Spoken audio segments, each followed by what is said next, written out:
In the first part of our program, Jesus the Messiah, we start making a correlation about the miracles that Jesus started doing and the establishment of a messianic claim. In the Old Testament, there was an expectation of what the Messiah will do when he would establish his kingdom.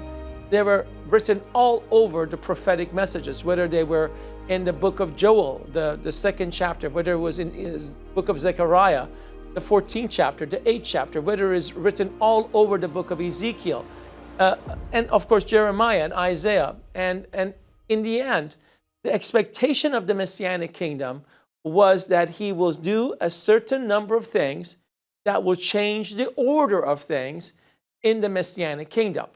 What Jesus would do was literally and strategically show that not only he was a prophet and a teacher, but that he was also the Messiah, because the Messianic fulfillment of his kingdom had to do with establishing that he was going to fulfill through his miracles the things that people expected the Messiah to be able to do through the Messianic kingdom. Now, I want to just kind of review to you some of the expectations that was laid out and has been laid out in the Old Testament about what a Messianic kingdom will look like. And then what we're going to do, we're going to start looking at individual Jesus miracles and just kind of look at how they fulfilled or provided a type and shadow of what the Messianic kingdom was going to be and how he fulfilled it. We know in the Bible, and I'm just going to go through these as, I'm just not going to read every verse, or I'm just going to mention the verses to you. Now, in the Bible, it's clear that when the Messiah comes in the Old Testament, he will control the climate. He will control the natural order of things. We see that in the book of Joel, the second chapter, 21 to 26. We see that in Zechariah 14 and 8, where things that are dead come to life. The nature and its essentially its rule is change. Everything, the bodies of water, the land, the oceans, everything is governed by a new set of things. They will produce plenty, they will provide plenty, and they will not be a resistance to the work or the handiwork of man. We know that by the Bible that the Messianic kingdom would be absolutely full of food and production and produce. We see that again in Isaiah 41, 19 and 20, Ezekiel 36, 8 and 11, that the fruit of the land will be plenty. We also see again the Messianic kingdom, that there will be a great productivity of animals, animal products, a large amount of production. We know that today the resources are dwindling, but in the Messianic kingdom, there will be an abundance of animal resources, fish, cattle, and everything that men need to eat of or to produce from.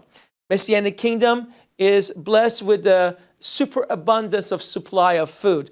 This is all in the Old Testament. I'm just going to run some verses. Zechariah 8, 11 and 12, Jeremiah 31, 10 to 14, Ezekiel 34, 25 to 30. Again, the Messianic kingdom is, would be an abundance of the production of the land, such as wine, such as the produce of the wine. Great changes in the animal kingdom is expected, where animals, the nature of animals are changed. They're governed by God not to destroy, not to kill each other. We know the lamb shall lay right next to the lion, that a child would enter and put his or her hand in a viper's den. We know that the nature of the animal kingdom changes. And again, it looks like the Messiah can control that. Messiah has an ability to control the calamities. The destruction will not come. Storms will not come and destroy the produce of the land. We also know from the book of Isaiah that life will be extended and people will live a very extended life. In the promise in the book of Isaiah that a child, when somebody dies at the age of 100, they say he was merely a child. That's just a child. Life will be extended significantly. And a healing. of diseases and deformities, that there will be no longer those things as being normal in the land. That is written all over the Old Testament. I simply have to say there's so many verses that allude to that disease and deformities are no longer part of the Messianic kingdom. Another sign is that, in the entirety of the Messianic kingdom, there is peace in the land, and there is no more war and no more conflict. These are, again, parts of the Messianic kingdom. So we see all that. So the question is, when you look at it from a Messianic point of view, does Jesus fulfill these aspects of the Messianic kingdom through his miracles? The answer to that is absolutely, he does. For example, when he calms the storm down, he absolutely is showing that he has authority over the natural order of things.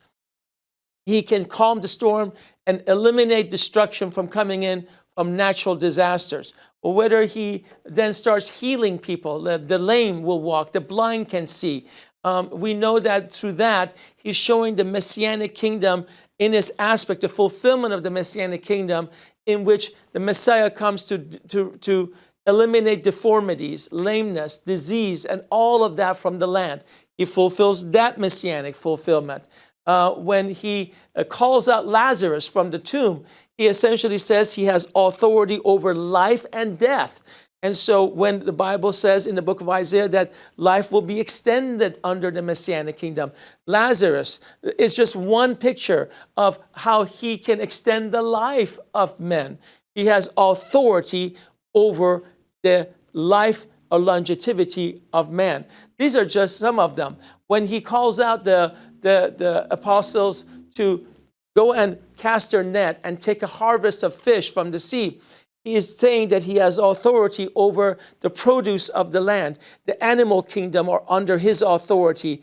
They will produce plenty, more than enough, more than enough. Again, it goes back and alludes to the prophetic messages of the Messianic kingdom where there will be no lack. Well, the apostles didn't need that many fish, but it just shows you that he had authority to produce that, to create that, and provision.